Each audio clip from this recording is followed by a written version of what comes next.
Video को start करने से पहले मेरा उन सभी स्टूडेंट से रिक्वेस्ट है जिन्होंने अभी तक हमारे चैनल को सब्सक्राइब नहीं किया है कि वो हमारे चैनल को सब्सक्राइब कर लें और बेल आइकन को प्रेस कर दें, जिससे कि उनको हमारे आने वाली नई वीडियोस का नोटिफिकेशन मिलता रहे। स्टूडेंट्स, आपको हमारे चैनल पर क्लास 11 की अप्लाइड मैथमेटिक्स की एमएल अग्रवाल बुक के सभी चैप्टर्स के सभी एक्सरसाइज के क्वेश्चंस का सॉल्यूशन मिलेगा स्टूडेंट्स। और मेरी यही उम्मीद रहेगी कि मैं जो सॉल्यूशंस प्रोवाइड करूं बहुत ही इजी और बहुत ही सिंपल वे में आपको समझाऊं, जिससे कि आपको जल्दी से समझ में आए और आप अपने एग्जाम्स में अच्छे मार्क्स स्कोर कर पाएँ। तो चलिए स्टार्ट करते हैं आज का वीडियो।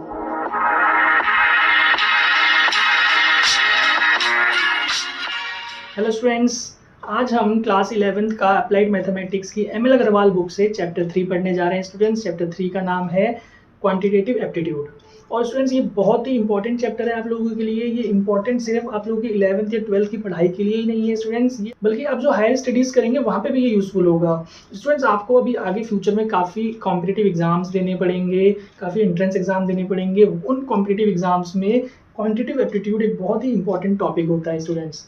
क्वांटिटेटिव एप्टीट्यूड का क्या मतलब है, इसको समझेंगे पहले कि भाई क्वांटिटेटिव, ये जो क्वांटिटेटिव वर्ड है ये क्वांटिटी से निकला है। भाई क्वांटिटी तो सबको पता है, मात्रा। तो क्वांटिटी में नंबर्स इन्वॉल्व होते हैं। क्या होते हैं भाई? नंबर्स। भाई क्वांटिटी मतलब नंबर्स, राइट। और जो ये एप्टीट्यूड है, ये एप्टीट्यूड का मतलब होता है एबिलिटी। क्या मतलब होता है?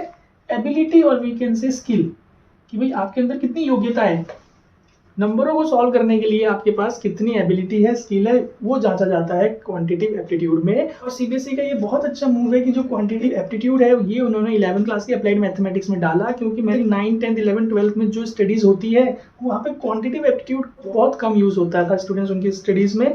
तो आप लोगों के पास, जिनके पास अप्लाइड मैथ्स है, उनके पास काफी अच्छी अपॉर्चुनिटी मिली है कि क्वांटिटेटिव एप्टीट्यूड को जो कॉन्सेप्ट है उसको यहीं पे सीख लें, जिससे आपको फर्दर एंट्रेंस एग्जाम्स के लिए, कॉम्पिटेटिव एग्जाम्स के लिए इसकी कोचिंग ना लेनी पड़े। ठीक है। क्वांटिटेटिव एप्टीट्यूड में बहुत सारे टॉपिक होते हैं स्टूडेंट्स, अलग अलग टॉपिक होते हैं इसमें। जो आप लोगों के सिलेबस में टॉपिक दिए गए हैं इस बार वो है एवरेजेस। ठीक है, एवरेजेस को मीन भी कहा जाता है स्टूडेंट्स। स्टैट्स में आपने पढ़ा होगा, मीन वही चीज होती है एवरेज। देन दूसरा है आपके पास कैलेंडर, देन हमारे पास है क्लॉक, फिर हमारे पास आएगा टाइम एंड वर्क, एंड हमारे पास है टाइम एंड डिस्टेंस। ये आप लोगों को करने हैं। और लास्ट टॉपिक जो आप लोगों के पास है इसमें, दैट इज सीटिंग अरेंजमेंट। तो ये सारे टॉपिक ही क्वांटिटेटिव एप्टीट्यूड में आते हैं कि भाई जिसमें आपको लॉजिक यूज करना है, मोस्टली लॉजिक यूज करना है इन सारे टॉपिक्स के क्वेश्चंस को सॉल्व करने में। ठीक है, तो इन सब टॉपिक्स को हम एक एक करके सीखेंगे। ये 3.1, 3.2, 3.3, 3.4, 3.5, 3.6 इस तरीके से डिस्ट्रीब्यूटेड है टॉपिक्स। तो आज हम पढ़ने वाले हैं 3.1 एक्सरसाइज। तो 3.1 में आप लोगों को क्या करना है स्टूडेंट्स, एवरेज के बारे में पढ़ना है। तो एवरेज आप लोगों को सभी को पता है भाई, एवरेज का क्या मीनिंग है। देखिए एवरेज कहाँ यूज होता है भाई, आप में से ज्यादातर बच्चे क्रिकेट तो खेलते ही होंगे, है ना।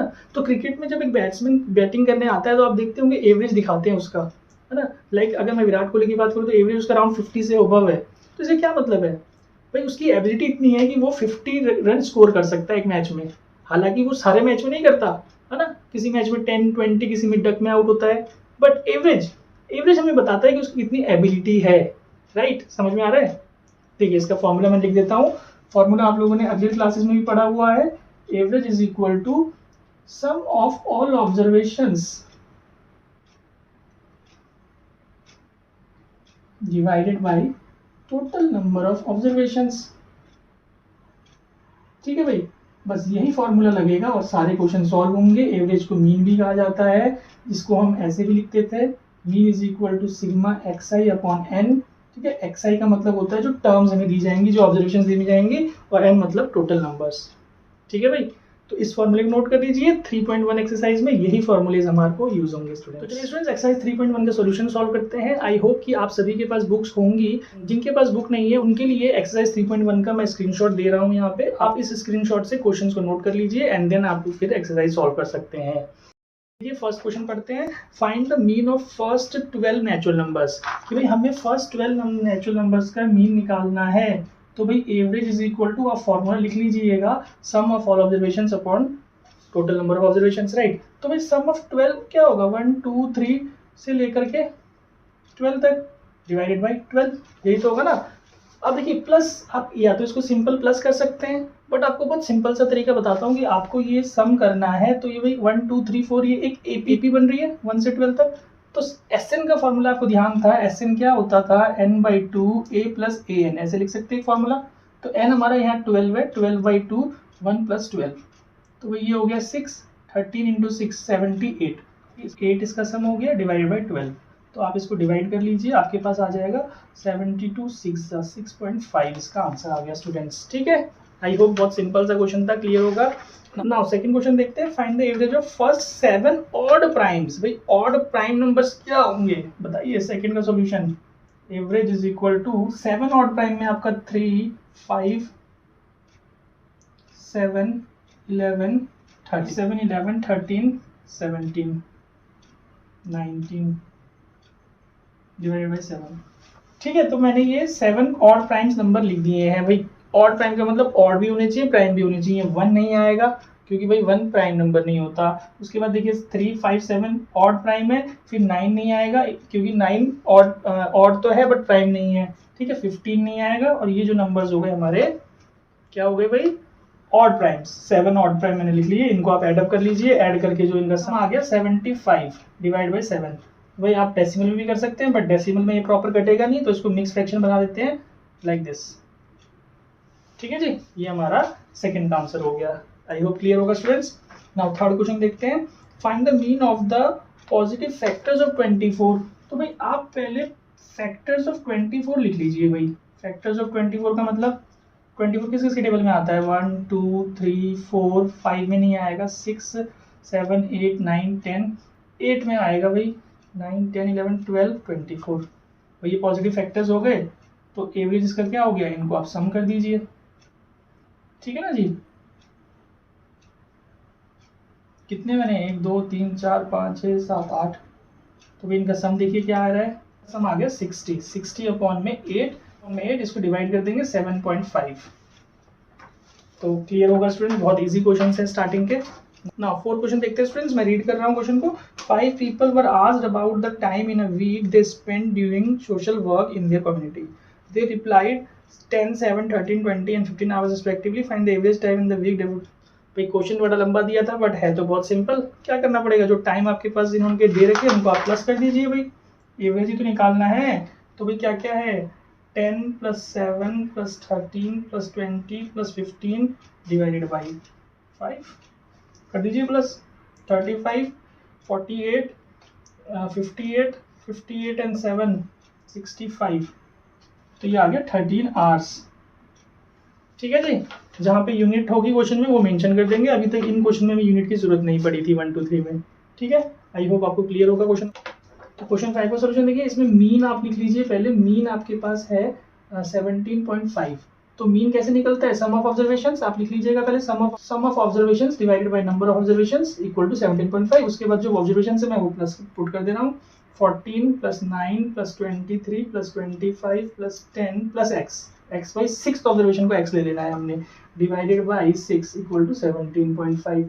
नाउ 17.5 को 6 से इंटू कर लीजिए यहाँ पे, तो देखिए आपके पास आ जाएगा 30 45 105। अब इधर से देखिए क्या हो रहा है, ये 23 23 46 46 और 10 56 56 और 25 ये हो गया 81।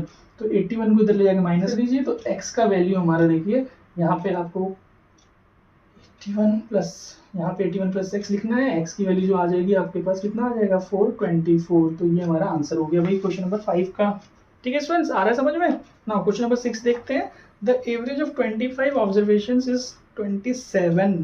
If one observation is included, the average still remains 27. Find the included observation। तो क्या करेंगे भाई 6 में, एवरेज हमें दे रखा है 27, तो भाई यहाँ पे आपको लिखना है सम लिख रहा हूँ शॉर्ट में।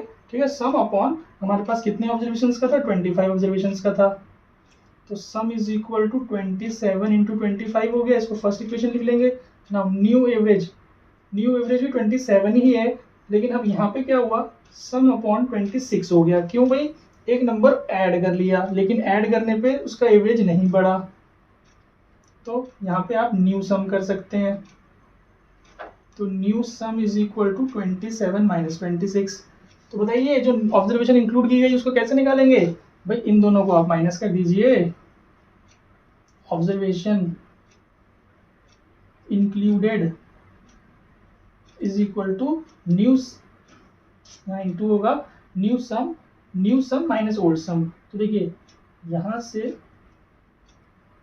इस तरीके से करा हमने, 27 कॉमन ले लीजिए, तो 26 माइनस 25, ठीक है जी, 26 माइनस 25 1, यानी कि 27 is the new number included. I hope आपको पैटर्न समझ में आया होगा। जिन बच्चों को नहीं आया दोबारा एक्सप्लेन कर रहा हूँ, ध्यान से देखिए पहले मैं एवरेज 27 दिया था 25 टर्म्स का, तो 25 इंटू कर दिया 27 से, तो ये सम आ गया, ये हमारा पहले का सम आ गया जब 25 ऑब्जर्वेशंस थी, यानी कि सम ऑफ 25 ऑब्जर्वेशंस कहलाएगा। मैंने मल्टीप्लाई नहीं किया क्योंकि मुझे पता है आगे यूज होना है इसका, ठीक है।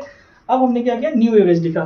न्यू एवरेज में उसने बोला है भाई एक नंबर ऐड करने के बाद एवरेज 27 ही है, तो न्यू एवरेज 27 ही है, लेकिन अब एक ऑब्जर्वेशन इंक्लूड हो चुका है, यानी कि 26 ऑब्जर्वेशन हो गई है, इसको इसमें इंटू किया, तो ये अब न्यू सम का मतलब सम ऑफ 26 ऑब्जर्वेशन आई है, और यहाँ पे सम ऑफ 25 ऑब्जर्वेशन था ऑलरेडी, तो एक जो ऑब्जर्वेशन ऐड की गई होगी वो कैसे निकलेगा भाई, इन दोनों को माइनस कर देंगे, पता लग रहा है ऑलरेडी, तो मैंने वही किया। और माइनस देखिए कैसे किया भाई, कॉमन ले लिया 27, तो कहीं मल्टीप्लाई करने का जरूरत नहीं पड़ा। यही क्वांटिटेटिव एप्टीट्यूड में आपको करना है बेटा, आपको कैलकुलेशन को इजी रखना है। अगर मैं यहाँ मल्टीप्लाई करते तो थोड़ा टाइम लगता, यहाँ मल्टीप्लाई करते थोड़ा टाइम लगता और फिर बाद में माइनस करना पड़ता, बट देखिए ऐसे आप कैलकुलेशन करेंगे तो बहुत इजीली हो जाएगा, टाइम कंज्यूम कम होगा, ठीक है स्टूडेंट्स। तो आप इनको नोट कर लीजिए, then we will do the 7th question. Now 7th question देखते हैं स्टूडेंट्स। 7 में 2 पार्ट दिए हैं, the following are the weights of 8 student दिया, फाइंड द एवरेज वेट। तो भाई पहला जो है आपका पार्ट है उसमें तो आप एवरेज वेट निकालने के लिए सिंपल सा क्या कर दीजिए, जितने ये टर्म्स हैं इनको प्लस कर दीजिए, 50 प्लस 44 50 प्लस 44.5 प्लस 48.7 प्लस जो भी टर्म्स है आप लिख लीजिएगा। ये क्वेश्चन मैं आपके ऊपर छोड़ता हूँ, डिवाइडेड बाई 8, दोनों को डिवाइड करके आप इसकी वैल्यू निकाल दीजिएगा, तो जो आंसर आ जाएगा that will be first answer. Now second में बोला है if a teacher whose weight is 62 is also included then what will be the average weight. अब ध्यान से देखिएगा कि आप क्या करिएगा, ये जो एवरेज आया है, सपोज इसका एवरेज हमारे पास आ गया है 47.75, ठीक है जी, कर लीजिए यहाँ पे।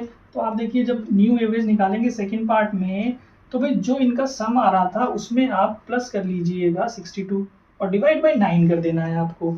तो जो इनका सम आया था यहाँ पे, ठीक है ना, उसको 62 में प्लस करके डिवाइड बाई 9 कर देंगे, तो that will be your answer. And I hope ये आप लोग अपने आप से कर पाएंगे स्टूडेंट्स, ठीक है। नाउ 8 टाइप के क्वेश्चन को कैसे करेंगे हम, पहले आप देखिए क्वेश्चन नंबर 8 में भाई एवरेज ऑफ 10 स्टूडेंट्स हमें कितना दिया गया है, इक्वल टू 151.8। तो यहाँ पे सम डिवाइड बाई 10 इक्वल टू 151.8। तो आप देखिए सम ऑफ 10 स्टूडेंट्स, बात समझिए ये कितना आ गया है ना, 10 उधर इंटू हो गया, तो ये सम ऑफ 10 स्टूडेंट्स है, sum of height of 10 students. Now अब बोला जा रहा है 2 मोर स्टूडेंट्स ऑफ हाइट, तो भाई सम ऑफ 12 स्टूडेंट्स कितना हो जाएगा, 518 प्लस आपको कर दीजिए दोनों ये 157.6 प्लस 154.4, तो देखिए क्या आ जाएगा आपके पास 1830 सेंटीमीटर। नाउ अब आपके पास एवरेज निकालना है, एवरेज ऑफ 12 स्टूडेंट्स निकालना है भाई आपको, average of height of 12 students, height भी लिख लीजिएगा बीच में, तो भाई ये सम डिवाइडेड बाई 12, तो भाई आप इसको डिवाइड कर लीजिए, तो ये आपके पास आ जाएगा 152.5 सेंटीमीटर। तो आई होप स्टूडेंट्स आपको ये क्वेश्चन क्लियर होगा। नाउ क्वेश्चन नंबर 9 देखते हैं, the mean marks of boys and girls in an examination are 70 and 73. If the mean marks of all students in that exam are 71, find the ratio of number of boys to the number of girls. तो देखिए 9th question को solve करने के लिए पहले let कर लीजिए number of boys equal to x, number of girls equal to y।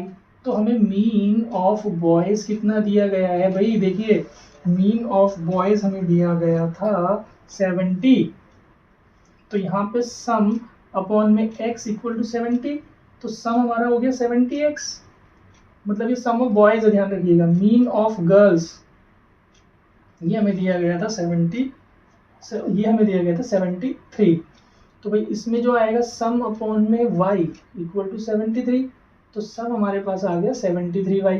समझिए ध्यान से कि sum of the marks of boys is 70x, sum of the marks of girls आया भाई, ठीक है। अब आगे क्या बोला था हमें, if the mean marks of all students, तो भाई ऑल स्टूडेंट्स क्या होगा, आप ध्यान से समझिए, mean of all students, mean of all students हमें दिया गया है 71, तो इसमें क्या आएगा भाई, सम अपॉन में x प्लस वाई, बात समझिए, दोनों का सम होगा, टोटल स्टूडेंट्स तो ऐसे ही आएगा ना x प्लस वाई से, तो ये सम हमारे पास आ गया 71 x प्लस वाई। अब बात समझिए कि भाई अकॉर्डिंग टू क्वेश्चन इन दोनों के जो मार्क्स होंगे 70x plus 73y equal to 71x plus y, यही होगा। तो यहाँ से देखिए 70x माइनस 71x, यहाँ से 71y माइनस 73y, तो ये हमारे पास आ गया कितना, minus x equal to minus 2y। तो x इक्वल टू 2y, यहाँ से आप y को नीचे भेज दीजिए 2/1। तो भाई रेशियो क्या हुआ बताइए, रेशियो ऑफ x क्या था, x था बॉयज, गर्ल्स था भाई, तो हमें रेशियो निकालना था। तो ratio of boys to girls is 2:1। तो स्टूडेंट्स आई होप क्लियर होगा 9th क्वेश्चन, आप नोट कर लीजिए, then we will do the 10th question. भाई एवरेज हमें दे रखा है 3 बच्चों का 15, तो यानी कि यहाँ पे सम ऑफ एजेस अपॉन में 3 इक्वल टू 15, तो सम ऑफ एजेस हमारे पास कितना आ गया भाई 45। अब देखिए रेशियो ऑफ एजेस क्या है भाई, रेशियो ऑफ एजेस हमें दे रखा है 4:5:6। तो इस टाइप के क्वेश्चन तो आपने बेटा अपनी अर्लियर क्लासेस में रेशियो प्रोपोर्शन में किया हुआ है भाई। इसका सम ऑफ रेशियो निकाल दीजिए, सम ऑफ रेशियो 9 5 15। तो देयरफॉर जो फर्स्ट है हमारा, तो देयरफॉर जो फर्स्ट है विजय's एज कितना हो जाएगा भाई, विजय's एज इक्वल टू 4/15 इंटू 45, तो देखिए 12 आ जाएगा ना। दूसरा जो है हमारे पास राहुल's एज, भाई इसका रेशियो 5 है, 5/15 इंटू 45, टोटल जो एजेस है, तो ये आ जाएगा हमारे पास 15 ईयर्स। और जो तीसरा है हमारे पास राखी's एज कितना हो जाएगा भाई, यहाँ पे 6/15 इंटू 45, तो ये 318। भाई इसको तो आप इन दोनों को प्लस करके 45 से माइनस करके भी निकाल सकते थे, बट ये इस तरीके से हमारा तीनों की एजेस आ गई है। अब यहाँ पे ईयर्स लिख लीजिएगा, ठीक है जी। आया समझ में, इजी लग रहा है या मुश्किल लग रहा है स्टूडेंट्स, मुश्किल? भाई इससे आसान टॉपिक तो है ही नहीं कोई भी, ठीक है। ध्यान से समझिए और इसकी प्रैक्टिस कीजिए अच्छे से, आपको ये इजी लगेगा स्टूडेंट्स, ठीक है। नाउ 11th क्वेश्चन देखते हैं। The average of 19 observation is 54। तो भाई यहाँ से आप क्या कर लीजिए, एवरेज आपका जो है 54 दिया है 19 का, तो सम अपॉन 19 करके 54, तो सम की वैल्यू आ जाएगी 54 इंटू 19, ठीक है जी। अब इसमें बोला if the average of first 10 observation is 56, तो भाई सम ऑफ, आप लिख लीजिए, डायरेक्ट लिख रहा हूँ, आप प्रॉपर स्टेप कर लीजिएगा। सम ऑफ फर्स्ट 10 ऑब्जर्वेशन कितना हो जाएगा भाई, जो हमें मीन दिया हुआ है 56 को 10 से इंटू कर लीजिए, and that of last 10 observations, तो सम ऑफ लास्ट 10 ऑब्जर्वेशंस कितना हो जाएगा भाई 53 इंटू 10, तो ये तो 560 आ गया, ये आपका 530 आ गया जी। नाउ स्टूडेंट्स यहाँ पे जो कॉन्सेप्ट लगाना है उसको ध्यान से समझिएगा कि भाई हमारे पास 19 ऑब्जर्वेशंस थी, तो सपोज 1 2 3 से लेके 19 ऑब्जर्वेशंस थी, तो हमने जो निकाला सम ऑफ 19 ऑब्जर्वेशंस पूरा निकाल लिया यहाँ से यहाँ तक, ठीक है। बीच में इनमें एक 10th ऑब्जर्वेशन है, तो हम सम ऑफ फर्स्ट 10 यहाँ से यहाँ तक का सम हमारे पास आ गया, ये वाला भाई, ये 560 है, और फिर यहाँ से यहाँ तक जो है 10 से 19 वो 530 है। इन दोनों को आप प्लस कर दीजिए भाई, तो यानी कि आपको कितना आ गया, आपको ऐसे लिखना है सम ऑफ 20 ऑब्जर्वेशंस हो गए। कैसे भाई, 10 इसमें भी इंक्लूड हो रहा है ना, तो यहाँ लिखना है 10th observation is included twice, 2 bar include हुआ है, तो इन दोनों को प्लस करेंगे तो कितना आ रहा है हमारे पास 1110 ठीक है जी। अब टोटल हो गया। अब जो हमारे पास इन 19 ऑब्जर्वेशन का सम है वो कितना है भाई, इनको आप इंटू करके लिख लीजिए, तो सम आ रहा है वो 1026, ठीक है जी। तो भाई आप खुद सोचिए कि टोटल 19 टर्म्स का सम 1026 है, और जो इन दोनों को प्लस करके सम आया 1090, तो भाई जो हमारी 10th ऑब्जर्वेशन होगी वो क्या होगी, 1090 माइनस 1026, 64। थोड़ा सा ट्रिकी है स्टूडेंट, ध्यान से समझिएगा। जो कॉन्सेप्ट लगाया मैंने बता दिया आपको कि हमने क्या किया, टोटल 19 टर्म्स का सम निकाल लिया, फिर सम ऑफ फर्स्ट 10 ऑब्जर्वेशन निकाल लिया, सम ऑफ लास्ट 10 ऑब्जर्वेशन निकाल लिया, इन दोनों को मैं प्लस कर दूंगा, तो यानी कि मेरे पास सारी टर्म्स का सम आ जाएगा, जिसमें 10th ऑब्जर्वेशन 2 बार इंक्लूड हो रही है भाई, समझिए इस चीज को। तो उस 10th ऑब्जर्वेशन को निकालने के लिए हमने जो टोटल सम निकाला था उसमें से इसको माइनस कर दिया, तो 10th ऑब्जर्वेशन हमारे पास 64 आ गया। आई होप स्टूडेंट्स आपको क्लियर होगा ये क्वेश्चन, ठीक है। क्वेश्चन नंबर 12 देखते हैं। Average of 9 observations were found to be 35, later on it was deducted that an observation 81 was measured. तो देखो इसको कैसे करते हैं, ये भी बहुत, पहले आपको 9 ऑब्जर्वेशन का सम निकाल लीजिए। सम ऑफ 9 ऑब्जर्वेशन, देखिए मैं डायरेक्ट कर रहा हूँ क्योंकि आप स्टेप लिख लीजिएगा एवरेज करके। तो यहाँ पे जो हमारे पास 35 है उसको 9 से इंटू कर देंगे, 15 आ जाएगा स्टूडेंट्स, ठीक है। अब इसने बोला है letter on it was detected and observation 81 was measured as 18। तो भाई करेक्ट सम आपको क्या लिखना है, करेक्ट सम। करेक्ट सम कितना होगा भाई, इसमें से आपने 81 वाज मेजर्ड एज 18, मतलब 18 इसके अंदर इंक्लूड हो रखा था, तो -18 कर दीजिए, और जो 18 की जगह करेक्ट टर्म था वो 81 था। तो यानी कि आप इसको सॉल्व कर लीजिए, देखिए क्या आ जाएगा, तो ये आ जाएगा 378। तो आप करेक्ट मीन लिख लीजिए भाई, करेक्ट मीन या न्यू मीन आप इसको बोल सकते हैं, न्यू एवरेज भी बोल सकते हैं। तो भाई 378 डिवाइडेड बाई 9, तो डिवाइड कर दीजिए इसको, 9 4 जा 36, 9 2 जा 18, तो भाई 42 हमारे पास करेक्ट मीन आ गया, न्यू मीन आ गया, न्यू एवरेज भी बोल सकते हैं। तो आई होप स्टूडेंट्स आपको ये एक्सरसाइज अच्छे से समझ में आई होगी। और एक हमारे व्यूअर हैं अर्चेश अग्रवाल, अर्चेश अगर आपको इस एक्सरसाइज में कहीं पे भी कोई डाउट हुआ हो तो मुझे आप कमेंट में ज़रूर मेंशन कीजिएगा। हो सकता है कि कुछ क्वेश्चन में डाउट हो, तो मैं कोशिश करूँगा कि कमेंट्स में आपके डाउट्स क्लियर कर सकूँ। आप इस एक्सरसाइज की अच्छे से प्रैक्टिस कीजिएगा फिर, और मैं 3.2 के सोल्यूशन कुछ दिनों में अपलोड करूँगा। Thank you students.